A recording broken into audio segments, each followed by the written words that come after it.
I left my family in Bali after realizing I was nothing more than their personal bank account.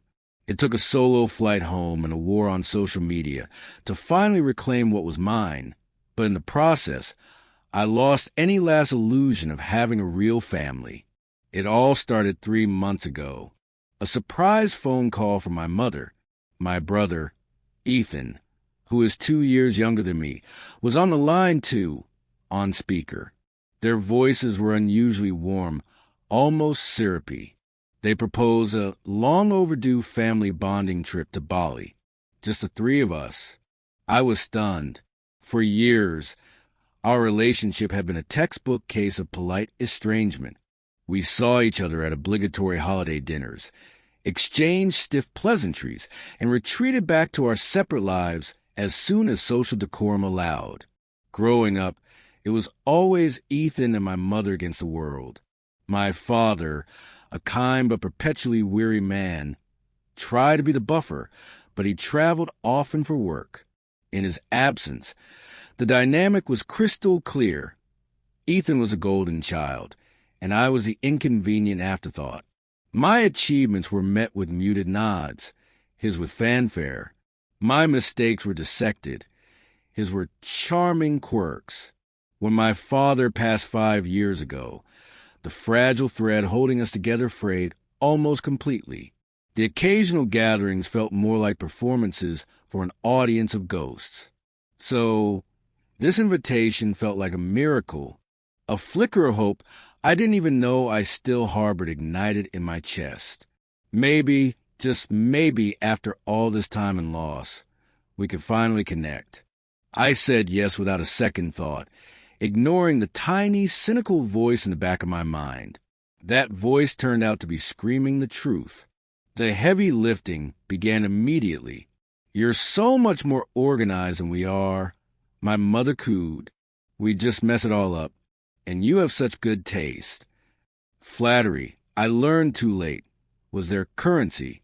I booked the flights, 3 business class tickets, because my mother mentioned her bad back. I reserved a sprawling villa with a private pool because Ethan insisted privacy was key for quality time. I prepaid for a luxury car and driver for the week. The bills mounted, a dizzying digital tally. Each time, the reassurance was the same. We'll settle up as soon as we're there. It's just easier this way. I believed them. I wanted to believe them. The first day in Bali was a masterclass in subtle exclusion. I'd chosen the villa for its 3 equal-sized suites, but my mother and Ethan immediately claimed the 2 with interconnected balconies, leaving me in the one on the opposite side of the living area. At dinner, a lavish affair at a beachfront restaurant I'd researched for weeks, they talked over me, inside jokes flying like shrapnel. When the bill came, a silence fell. They both looked at me, eyebrows raised expectantly. My mother patted my hand. "You're handling the finances, dear. We'll give you our share later." The bill was astronomical. By the second day, the pattern was undeniable. Every spa treatment, every shopping excursion to high-end boutiques where my mother admired silk scarves and Ethan eyed designer watches, every gourmet meal ended with the same expectant look in my direction. My tentative attempts to discuss reimbursements were met with dismissive waves or guilt trips. "Can't we just enjoy the vacation without talking about money? It's so vulgar." My mother would sigh. Ethan would chime in, "Relax. We're family. We've got you." But they didn't have me. They had my credit card. The bonding was a sham. They would wander off together, leaving me to read by the pool. They made plans for a temple visit without consulting me. I was the ghost funding their holiday, a spectral ATM and sun hat. The loneliness was a physical ache, sharper amidst the Balinese beauty. The breaking point was on the 3rd evening. We were at a famous cliffside bar, watching the sunset. I just paid for a round of exotic, expensive cocktails. Ethan was scrolling through his phone, showing our mother pictures from a snorkeling trip they'd taken that afternoon, a trip they hadn't invited me on. I felt a hot surge of anger and hurt. I thought this trip was for all of us to spend time together, I said, my voice trembling slightly. They both looked at me as if I'd spoken in a foreign language. My mother's face morphed into a mask of wounded innocence. What are you talking about? You were invited. You said you wanted to relax by the pool. You didn't ask me, I insisted. You just assumed. Ethan rolled his eyes. Here we go. You're always looking for a reason to be upset. Can't you just be happy we're all here? That was it. The gaslighting, the blatant manipulation, the financial exploitation. It coalesced into a cold, clear certainty. They had no intention of paying me back. They had no genuine interest in me. I was a means to a luxurious end. I didn't say another word. I finished my drink, went back to the villa, and quietly packed my bags. I settled the outstanding villa bill with my card. A bitter laugh escaped me. Of course, there were extra charges for their minibar raids, and booked the last seat on a red-eye flight home. As the taxi pulled away from the villa, I saw them through the open living room doors, laughing at something on Ethan's phone, completely oblivious. I didn't text. I just left. The panic set in for them. Predictably, hours later, my phone buzzed incessantly as I waited in the Denpasar airport lounge. A flurry of angry, then pleading, then furious messages lit up the screen. Where are you? The driver is here for our dinner reservation. Did you go for a walk? This isn't funny. The villa manager says you checked out. What is wrong with you? We can't afford to stay here. You booked everything. You have to come back or transfer us money now. How could you be so selfish? We're your family. I turned off my phone. The silence was blissful. I landed home 20 hours later, exhausted but feeling a strange, empty freedom. I powered on my phone to a torrent of abuse. The narrative had solidified in their minds. I was the unstable, selfish villain who had lured them into a luxury trap and abandoned them. Demands for money were now couched in outrage over my betrayal. They'd had to pay for the rest of their stay, it seemed, and it was entirely my fault for making extravagant choices. The irony was breathtaking. I sent one concise message. You promised to reimburse me for all prepaid expenses. The trip is over. I expect my money back, $8 for 50. Until then, do not contact me. Then I blocked their numbers and on all social media. For a week, there was a blessed quiet. I mourned, not for them, but for the fantasy of them I clung to. Then the doorbell started ringing an insistent, violent sound. I looked through the peephole to see my mother and brother on my doorstep, faces etched with fury, not remorse. I opened the door, bracing myself. I don't want to fight. I just want my money back.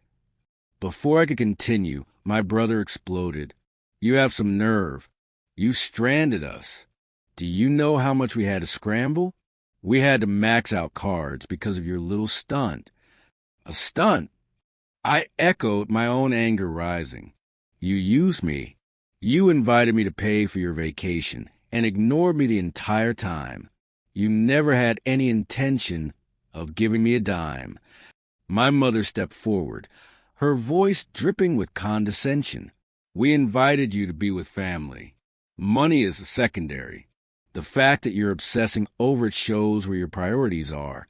After all we went through together, she trailed off, implying shared grief we had never actually shared.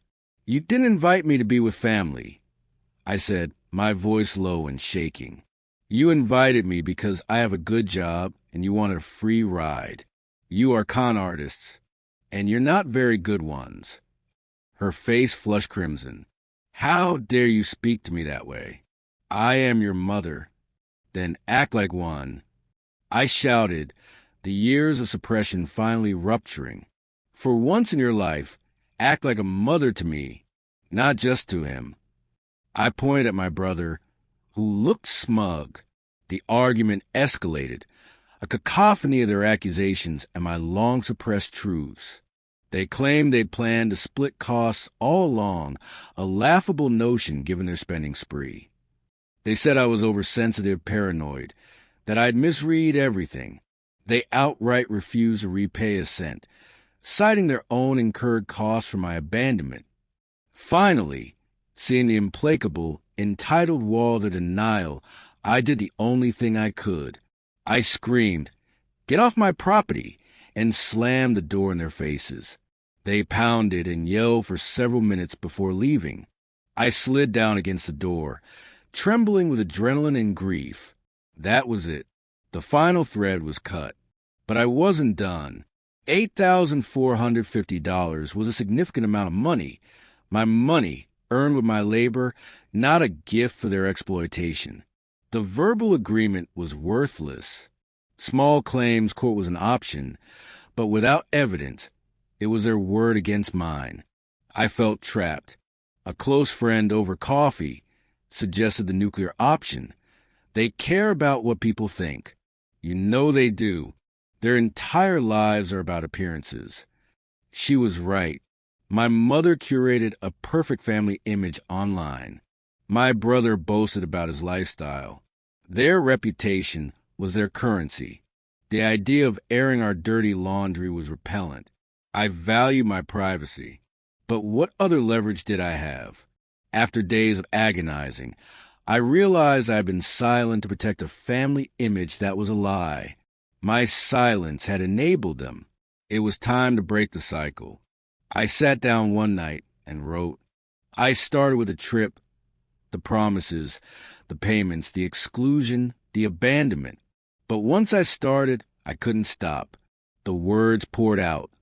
The childhood favoritism, the lonely holidays, the feeling of being a guest in my own home, the way my father's death left me truly alone.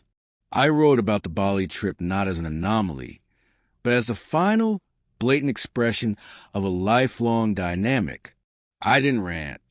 I stated facts, described feelings, included photos of the villa bookings and receipts in my name. I posted on a Friday evening, set to public, and then I turned off my computer and cried myself to sleep. The fallout was immediate and overwhelming.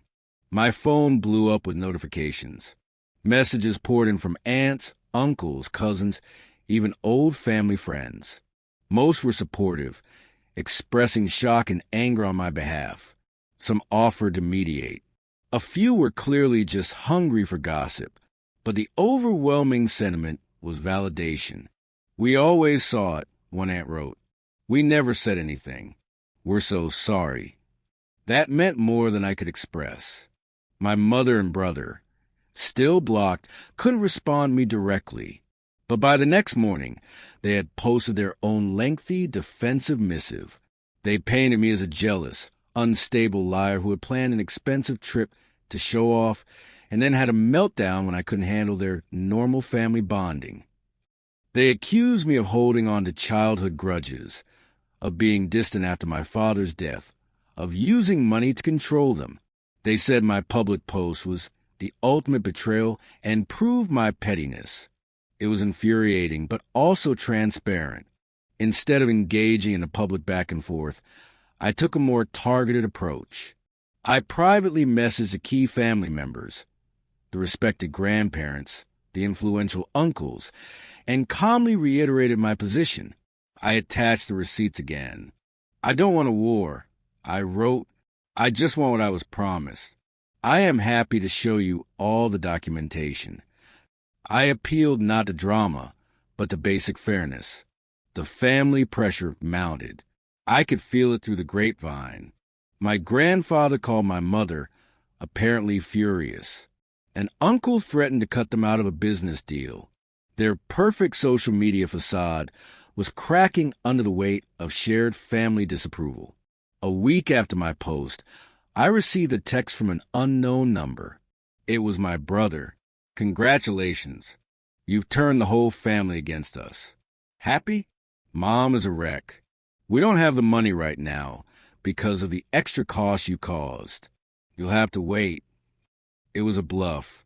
I knew their financial situation well enough to know it would be tight, but not impossible. I replied once, "The post stays up until the debt is cleared. Every day there's another day the family sees the truth." Then I blocked that number too. 2 more weeks passed. The social media storm had died down, but the familial cold shoulder towards him had not. The pressure was a slow, steady drip. Finally, on a rainy Tuesday evening, my brother showed up at my door again. He looked exhausted and surly. He didn't speak, just thrust a cashier's check at me. I examined it carefully. The full amount. "I hope you're satisfied," he spat. "You've destroyed this family. Mom won't leave the house. Everyone thinks we're monsters because of your little story." I took the check. The weight of the paper felt like justice. "I didn't destroy the family," I said quietly, looking him in the eye for what I knew would be the last time. "You did. You and her. A long time ago. This was just the bill coming due." He stared, speechless with rage, then turned and kicked my porch wall hard before storming off. I didn't flinch. I closed the door, locked it, and leaned against it, the check held tightly in my hand. The next morning, I transferred the funds, and once they cleared, I deleted the public posts as I promised myself I would. The evidence was gone from the internet, but not from our family's memory. The rift was permanent. I didn't feel triumphant. I felt resolved. A painful chapter was definitively closed. I used a small part of the reclaimed money to book a long weekend at a quiet cabin in the woods, alone by choice. As I sat by the fireplace on my first night there, the silence was no longer empty, but peaceful. It was the sound of freedom from a lie I'd been forced to live. I had my money back, but more importantly, I had my truth back, and I would never, ever let them borrow either one again.